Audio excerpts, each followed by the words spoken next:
நீடாழி உலகத்து மறைநாளோடைந்து நிலநிற்கவே வாடாத தவவாய்மை முனிராஜன் மாபாரதம் சொன்ன நான் ஏடாக மாவேறு வெப்பாக வாங்கோர் எழுத்தான் இதன் கோடாக எழுதும் பிரானே பனிந்தன்பு கூர்வாமரோ. மகாபாரத காலத்தில் விதர் என்கின்ற கதாபாத்திரம் உன்னதமானதும் அது பேசத்தக்கதுமாக இருக்கக்கூடிய அந்த கதாபாத்திரத்தக்கூடிய அந்த விதுரரை பற்றித்தான் உங்களோடு நான் பகிர்ந்து கொள்ள ஆசைப்படுகிறேன். இந்த விதுரர் யார்? இந்த விதுரர் எதற்காக பிறந்தார் என்றால் அவருடைய முன்பிறவி பலாபலனை நான் உங்களோடு பகிர்ந்து கொள்ள ஆசைப்படுகிறேன்.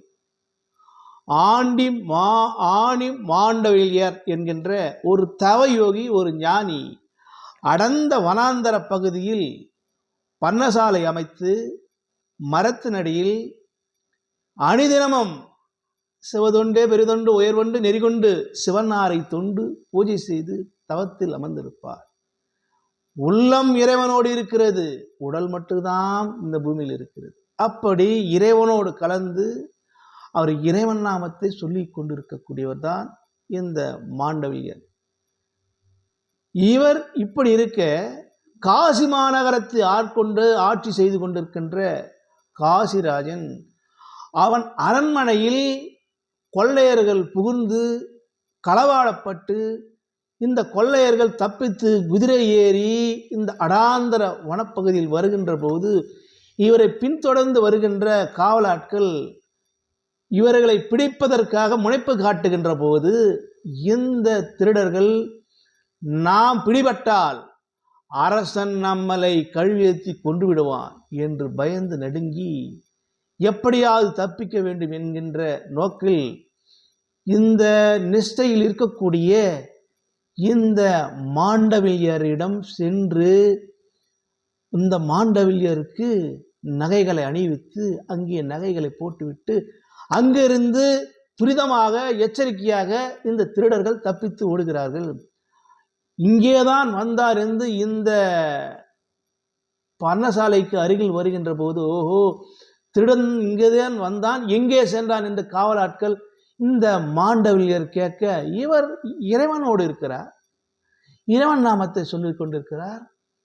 ஓஹோ இவன் ஒரு மிகப்பெரிய வேடதாரி போல இருக்கிறது, இவனை நாம் அரசனிடம் கொண்டு சென்று விட வேண்டும் என்பதற்காக இந்த முனிவரை அரசனிடம் கொண்டு சென்று நிற்க வைக்கிறார்கள். இவர் நிஷ்டையிலே இருக்கிறார், இறைவனோடு இருக்கிறார். இந்த காசிரானுக்கு கோபம் வருகிறது. ஏஹே யாரிடம் வந்து இங்கே நீ வந்து ஏமாற்றி வேலை செய்கிறாய்?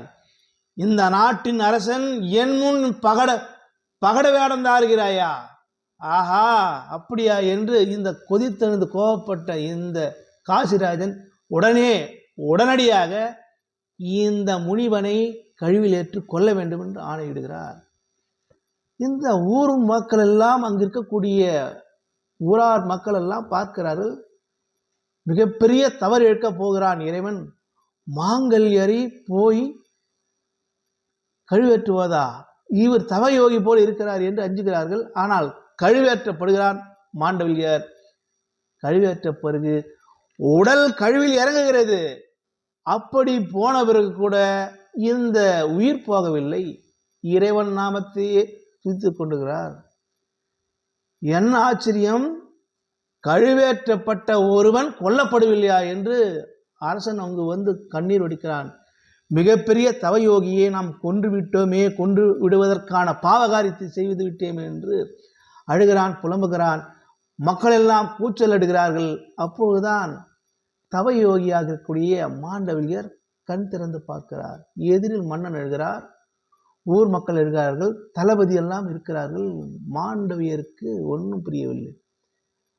மன்னன் மீது கோபம் வரவில்லை, படை தளபதி மீது கோரவில்லை, சிப்பாய்கள் மீது கோபம் வரவில்லை. இதற்கெல்லாம் யார்? நான் யோகி, சதா சர்வகாலம் இறைவனையே பூஜித்துக் கொண்டிருப்பவன்.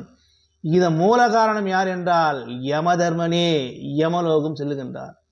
ஏ யமா, யமதர்மா, என்னை வஞ்சிப்பதற்கு உனக்கு யார் சொன்னது? உனக்கு யார் அந்த அதிகாரம் கொடுத்தது?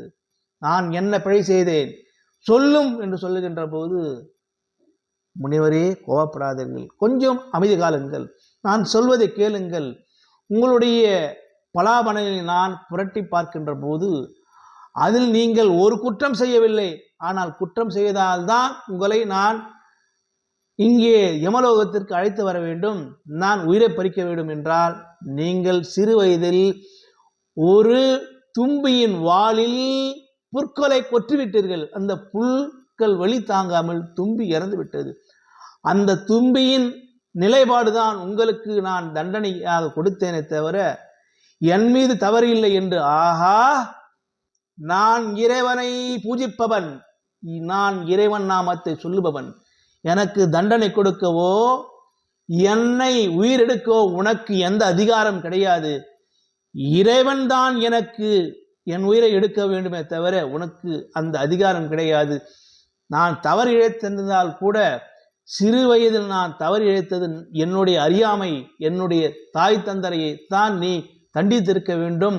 நான் அறியாத பிழையாக செய்த தவறை நீ பெரிதென்று நினைத்து என்னை கைவேற்ற நீயே காரணமாக இருந்தால் இந்த பூவிலகில் பிறந்து நீ மனிதனாக அவதிப்படுவாய் என்று சாபமிடுகிறார் அந்த மாண்டவியர். அப்படி சாபம் ஏற்று வந்தவர்தான் யமதர்மன் விதுரராக. யாருக்கு?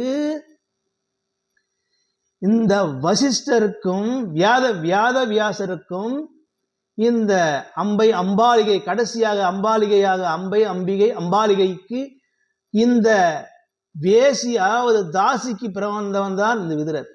இப்படி வாழ்ந்தாலும் பிறந்தாலும் தர்ம நியாயத்தை ஒருபோதும் நெறியோடு வாழ்ந்து தர்ம நியாயத்தை பின்பற்றி வாழ்ந்தவர் இந்த விதுரர். கடைசி காலத்தில் அவர் இறைவனோடு இரண்டர கலந்தார். எப்படி பிறந்தார் என்றால், இந்த மாண்டவில்யாரால் தான் விதுரர் பிறந்தார் என்று இந்த கதை போக்கு முடிகிறது. நானும் கதையை சொல்லி முடிக்கிறேன். நன்றி, வணக்கம், அன்பு நண்பர்களே.